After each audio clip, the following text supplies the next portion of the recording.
Здравейте хора, аз съм Марио Владимиров.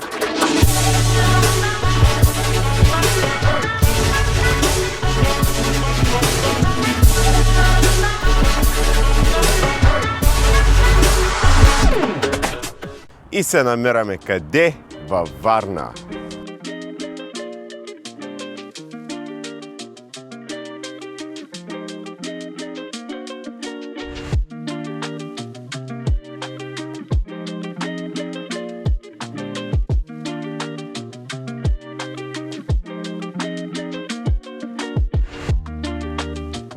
Точно така.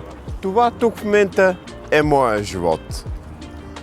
Но не винаги живота ми беше така. Нека да видим какво беше преди.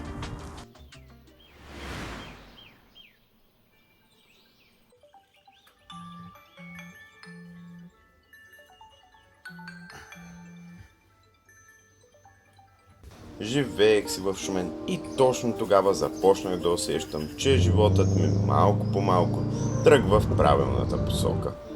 Всеки ден работех върху себе си, тренирах, снимах клипове и постоянно мислех какво още мога да направя.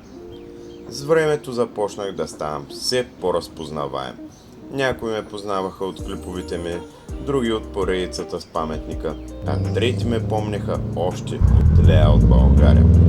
Където и да отидех, почти винаги се намираше някой да ме поздрави, да поиска снимка или просто да ми каже, че ме следи. Това страшно много ме мотивираше.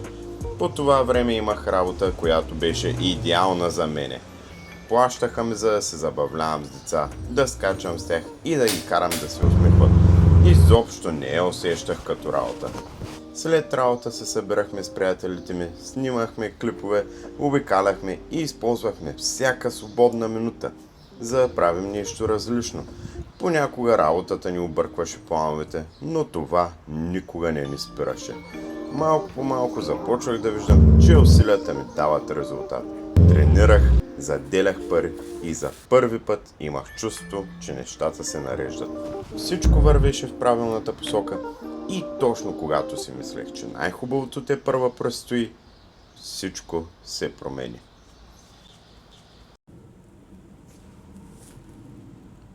И точно преди декември останах без работа.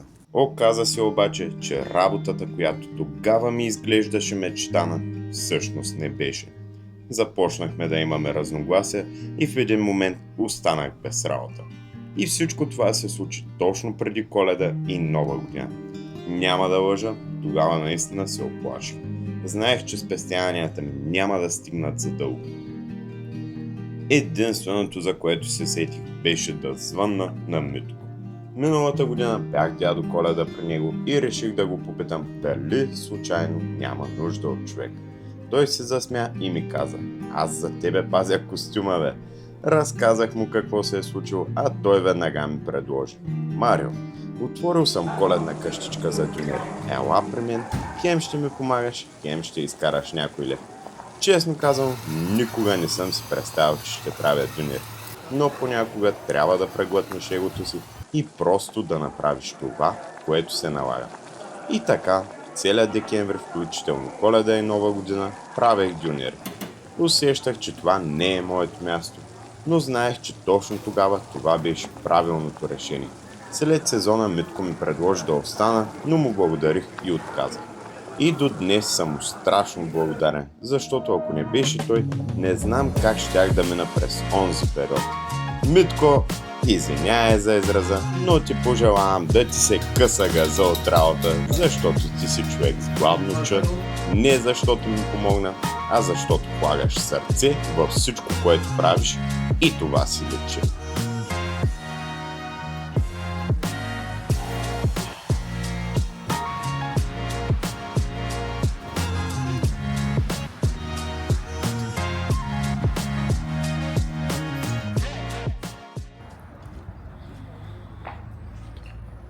Средата на януари получих едно обаждане.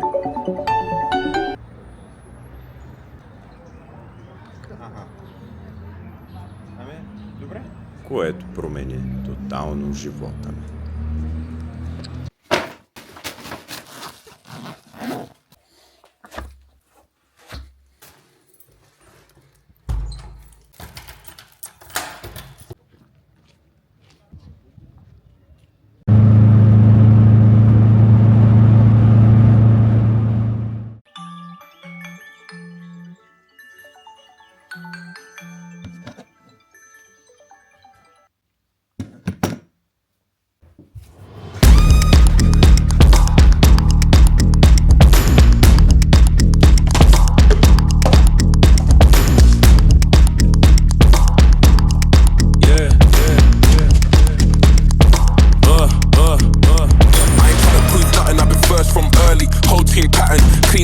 jerseys. Talk on the net, but they move too wordy. I just run laps when they get done dirty. I don't chase trends, I set them facts. Man talk pace, but they ain't built for the tracks. I don't need luck, that's plan and graph. Came from scraps, now I'm lapping the pack. If we talk top spot, that's me, no debate. Came in clutch when they folded from weight. Race any man, he ain't matching my burst. Check that scoreboard, bro, I'm first. I don't do second place, that's foreign. Early morning, training, storming. Ain't no breaks in the field, I'm scoring. Whole league shook when they saw my performance. They want smoke till the clock gets tight. Watch man fall when the grind gets night. Free my life, I won't live my work. I earn these wins, man, nothing rehearsed. If we talk top spot, that's me, no debate. Came in clutch when they folded from weight. Race any man, he ain't matching my burst. Check that scoreboard, bro, I'm first.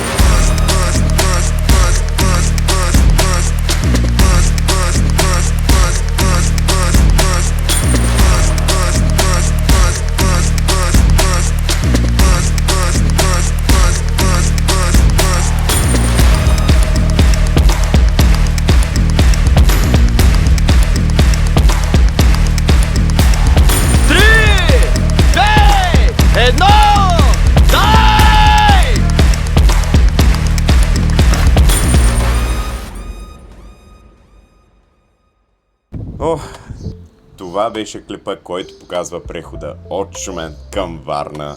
Аз все едно го направих като история, все едно заминавам за друга вселена, но клипа ми претърпя супер много промени. Поне 15 пъти му сменях концепцията.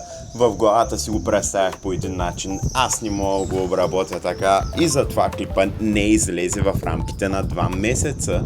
Но все тая, това е цялата история на какво и защо вече съм във Варна. Но и клипа претърпява доста промени, понеже всеки... Майка ти самолет.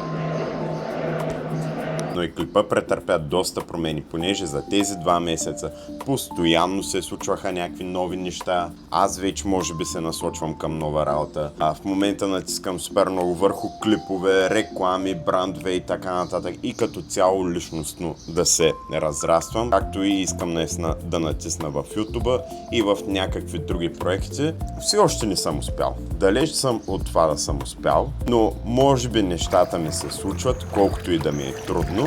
Знам поне едно и то е, че вървя в правилната посока. Така че благодаря на абсолютно всички, които гледахте. Очаквайте втория клип, който ще бъде доста интересен, в процес на обработка. Няма да го бавим 2 месеца. Надявам се, калене. След това сме подготвили и трети клип и съм до там.